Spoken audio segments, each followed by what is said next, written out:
satu yang kita catat di sini adalah tidak ada kerja keras yang mengkhianati hasil. Dengan mimpi, kemudian dengan melakukan dan akhirnya terwujud bahwa Andaliman itu bisa tumbuh di Ciwidey, mematahkan mitos yang selama ini hanya bisa di sekitar Danau Toba. Tadi sudah kita lihat hasilnya langsung dipetik oleh ibu-ibu di Ciwidey. Luar biasa sekali. Terima kasih, Bang Andreas. Betul-betul ini bahwa saya nggak bisa bayangkan kalau seandainya itu juga hanya tumbuh di Sumatera Utara, terutama di Medan, di daerah Simalungun dan Danau Toba, kemudian itu tidak dibudidayakan, terus berdasarkan pertanian tradisional, ya, mungkin juga suatu ketika mungkin terutama misalnya anak-anak kita, cucu kita sudah tidak menyukai lagi, tidak mengenal lagi rasa andaliman, maka tanaman itu juga bisa akan punah nantinya. Tapi dengan adanya Bang Andreas, dan mudah-mudahan ada Andreas lain ya, di tempat lain bisa mengembangkan tanaman-tanaman endemik seperti ini di tempat lain, bukan hanya andaliman, tetapi juga tanaman-tanaman lainnya. Luar biasa, terima kasih sekali ini. Saya coba lihat dulu, Pak Guntur sudah hadir? Sudah bisa bergabung? Belum ya? Oke.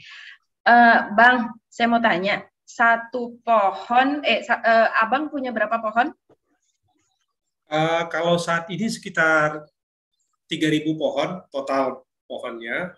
Dan apakah ketika panen itu kalau per bulan total penghasilan berapa kilo itu hasil panen per bulan? Ya, dari 3.000 pohon itu sekitar 2.000 pohon yang sudah panen menghasilkan. Jadi kita terus mengembangkan Bu Ila. Ya, jadi termasuk juga menyisip tanaman-tanaman yang mati gitu. Nah, kita standar produksi per pohon tadi itu sekitar 1-2 ons per kilo. Per kilo. Uniknya 1-2 ons per pohon per bulan.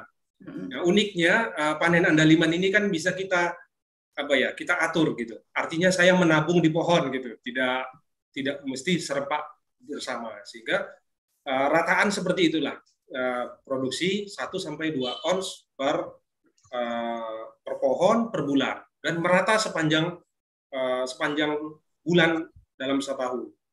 Sehingga kalau dibiarkan percabangannya, saya pernah mendapatkan data ya dari kebun itu bisa sampai 3-4 kilo per pohon per bulan.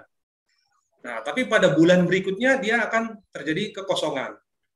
Nah, karena itu percabangan si andaliman ini saya selalu atur supaya tidak terlalu banyak bunganya, tapi dia selalu ada setiap bulannya. Kira-kira seperti itu.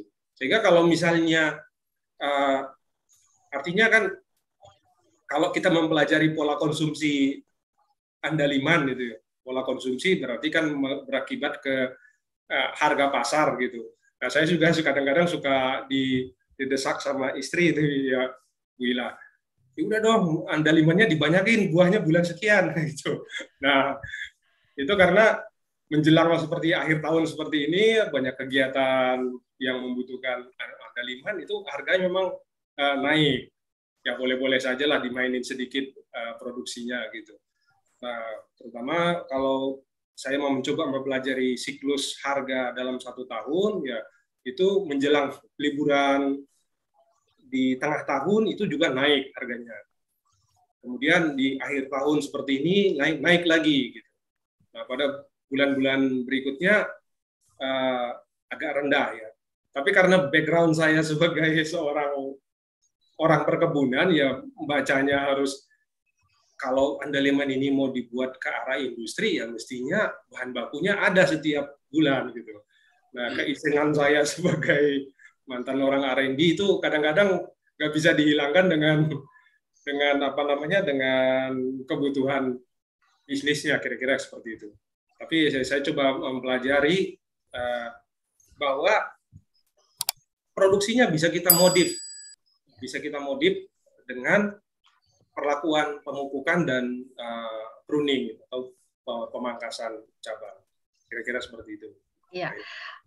Juga kan bisa diatur ya, bahwa pasar mana yang butuh tadi di nomor berapa ya buah jenis kualitas buah, bukan kualitas, jenis buah di fase mana yang apakah masih hijau ataukah sudah kering. Seperti Jepang tadi senangnya di nomor 7. Nomor 7. Kalau saya itu 7 dan 8. Karena saya kalau masak dengan andaliman, saya itu tidak diulek. Saya akan masukkan utuh, jadi hanya ada rasa eksotis semriwingnya gitu. Kemudian kalau saya ingin baru saya gigit gitu. Jadi dia tidak bercampur ke seluruh makanan itu rasanya gitu ya. Jadi bagi yang mau dan suka silakan ambil dan nikmati langsung bijinya. Maka kalau nggak salah saya, makanya yang hijau itu pas sekali pedasnya gitu ya, getirnya tuh pas gitu. Kemudian kalau yang sudah ke-8 atau ke-9 juga dia lebih keras. Ya kan, lebih keras. Jadi kadang-kadang merepotkan untuk mengkonsumsinya. Tapi memang ini kalau buat saya itu seperti andaliman ini mungkin bisa saya kalau buat saya itu seperti kecombrang yang dia membuat harum, membuat cita rasa. Seperti kecombrang juga kan kasih sedikit dalam makanan akan sangat nikmat. Dan saya nggak tahu, ada nggak ya teh dari andaliman ya? Saya rasa mungkin enak juga ya, atau teh ketika kita menyeduh teh kemudian masukkan andaliman, mungkin ada rasa-rasa sumriwing jeruknya itu mungkin akan menambah segar juga ya. Kalau tadi ada yang bertanya Pak, di mana apakah Bang Andreas juga menyiapkan bibit? Ada nggak menjual bibit? Itu tadi ada yang bertanya, mendapatkan bibitnya di mana? Mungkin kalau seperti pengalaman Bang Andreas mengambil bibit dari Medan, kayaknya repot sekali ya. Dalam sekian jam harus berhenti, kemudian menyiram agar tidak kering gitu ya, dan kemudian menjaga siraman agar tidak busuk, akan repot sekali. Mungkin sudah masuk juga ke bisnis itu, Bang Andreas, untuk menjual pembibitan? Ya, sebenarnya andaliman Ciwidey ini mulai berani kita ungkap di media sosial gitu. 1 tahun terakhir ini, Bu Ila. Ya, jadi karena ada pengalaman yang cukup membekas di awal-awal, termasuk dari konsumen kita yang sekarang sudah mengakui bahwa ternyata tidak ada perbedaan antara andaliman yang dari Toba dengan andaliman yang dari Ciwidey gitu. Nah, di awal kita memang mengalami semacam tanda petik black campaign lah, bahwa andaliman yang ditanam di luar kawasan Danau Toba pasti berubah rasanya. Nah, saya kan orangnya sedikit iseng gitu ya. Konsumen-konsumen kita itu kita kirim sampel buta, ya, blend sampel. Yang Ciwidey kita akui sebagai Toba, yang Toba kita akui sebagai Ciwidey. Nah, mereka mengakui, oh iya ini yang enak, yang bagus ini. Nah, padahal yang disebutkan itu adalah yang Ciwidey. Nah, itu memang di awal-awal tahun 2018 sampai 2019 akhir itu kita agak stuck pengembangan kebun, karena untuk membuktikan bahwa andaliman ini tidak ada perbedaan yang signifikan gitu. Kalau mau dibedakan pun mungkin harus pakai data lab baru bisa terukur secara kuantitatif gitu. Nah, kalau hanya uji organoleptik yang biasa dilakukan di lab pangan, tidak ada beda rasanya. Nah, itu yang saya yakini dan saya alami. Nah, sampai sejauh ini bibit masih kita pakai buat keperluan sendiri.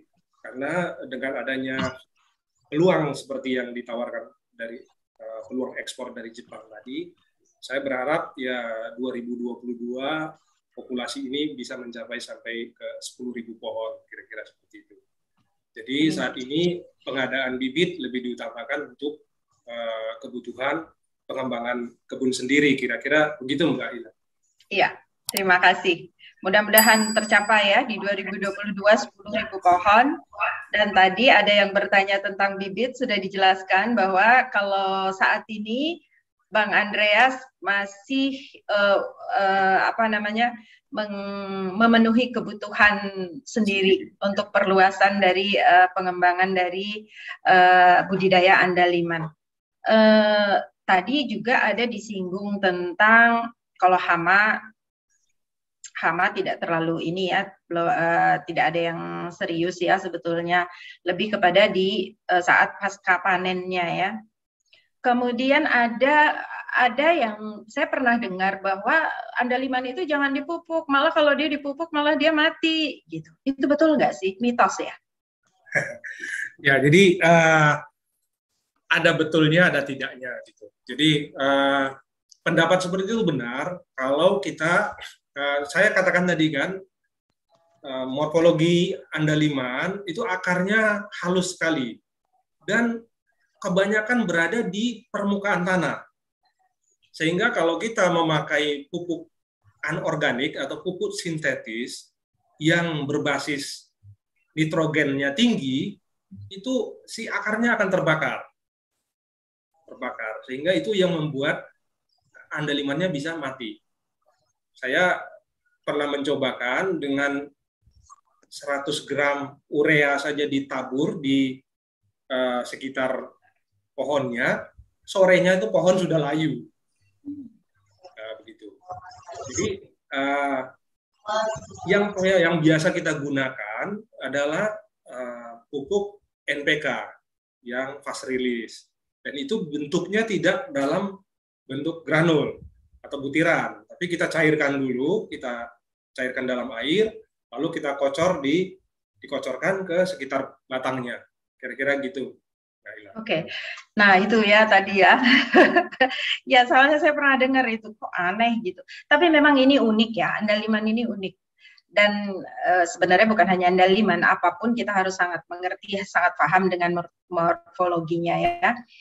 Jadi seperti tadi bahwa banyak akar-akar halus, akar-akar muda yang berada di sekitar itu, jangan sampai bila dipupuk maka mungkin akan panas dan akan mati ya. Jadi itu yang harus betul-betul dipahami. Kemudian ada juga yang bilang bahwa jangan disiangi tanaman di sekitar pohon. Ya, tadi di awal sudah dijelaskan oleh Bang Andreas bahwa disianginya tidak boleh secara mekanik, tapi harus dicabut supaya tidak rusak, tidak terpotong akar-akar halus tadi ya. Relatif pemeliharaan tidak terlalu ini ya, tidak terlalu repot ya kalau untuk andaliman. Tadi saya sudah singgung kan kalau untuk hama yang utama sih penggerek ya. Penggerek batang itu langsung kelihatan di batangnya bekasnya itu. Nah, nanti tinggal kita bersihkan. Tapi yang paling banyak mematikan di Ciwidey itu adalah angin. Nah, angin. Kalau di daerah Ciwidey itu pada bulan-bulan tertentu seperti sekarang ini rawan ini andalimannya banyak yang mati karena angin. Kenapa? Kalau andalimannya tadi di dalam slide kan saya lihat kan pohonnya jagur tinggi dan lebat sekali. Nah, padahal perakarannya sangat dangkal. Sehingga ketika ada angin kencang itu dia akan bergoyang-goyang dan akar di dalam tanahnya itu banyak yang putus. Biasanya setelah angin kencang dan hujan deras itu 2 hari kemudian kita harus segera melakukan konsolidasi. Kalau saya menyebutnya konsolidasi, lalu kita tegakkan lagi pohonnya, kemudian kita bumbun dengan tanah. Nah, ini cukup menolong. Di awal-awal saya berkebun, saya belum tahu angin ini bisa menyebabkan kematian massal di kebun. Tiba-tiba pada saat itu, habis angin kencang, kok mati semua ini pohon ini pada kuning daunnya 2-3 hari kemudian. Nah, Lalu saya coba pelajari, ada pohon yang mati, saya cabut, waduh, ternyata tidak lebih dari 50 cm akarnya itu. Jadi dia lebih banyak ke samping.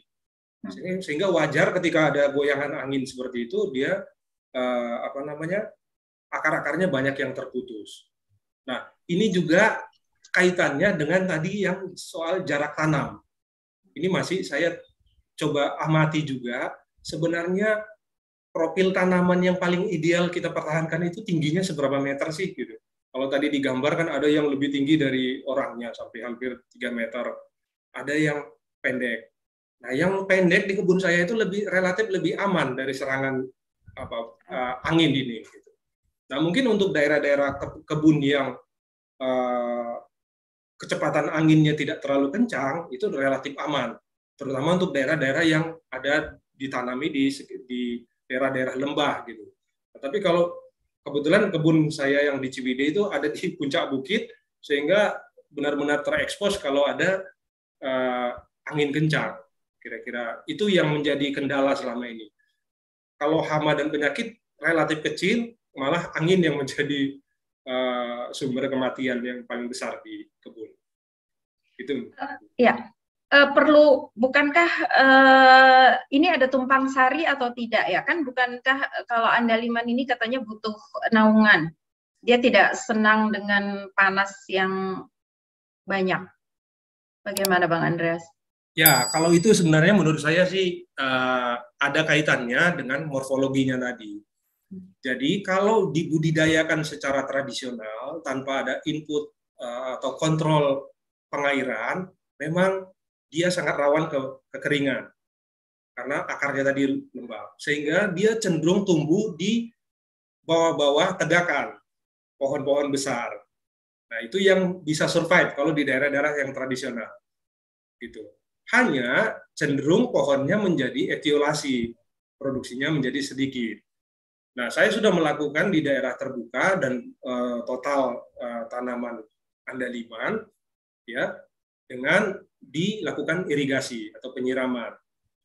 Nah, itu aman. Jadi produktivitasnya tinggi, kemudian rasa menurut saya lebih getirnya lebih mantap, lebih dapat dari di daerah yang terbuka. Produksi juga lebih tinggi. Nah, hanya masalahnya adalah berapa ketinggian yang optimum supaya dia tidak dihajar sama angin tadi. Itu yang masih saya terus amati. Kira-kira seperti itu. Jadi kalau katanya tidak bisa ditanam di tempat terbuka, enggak juga. Di daerah Simalungun ada yang udah nanam di tempat yang terbuka. Oke. Ketika dia dibudidayakan, dia bisa khusus hanya tanaman andaliman, ya. Tapi ketika dia misalnya untuk secara tradisional tanpa ini itu perlu naungan, ya. Luar biasa. Inilah yang hebat dari Bang Andreas ini, terus mengeksplor, tidak mau berhenti. Nah, seperti ini harusnya semua petani, ya. Luar biasa sekali.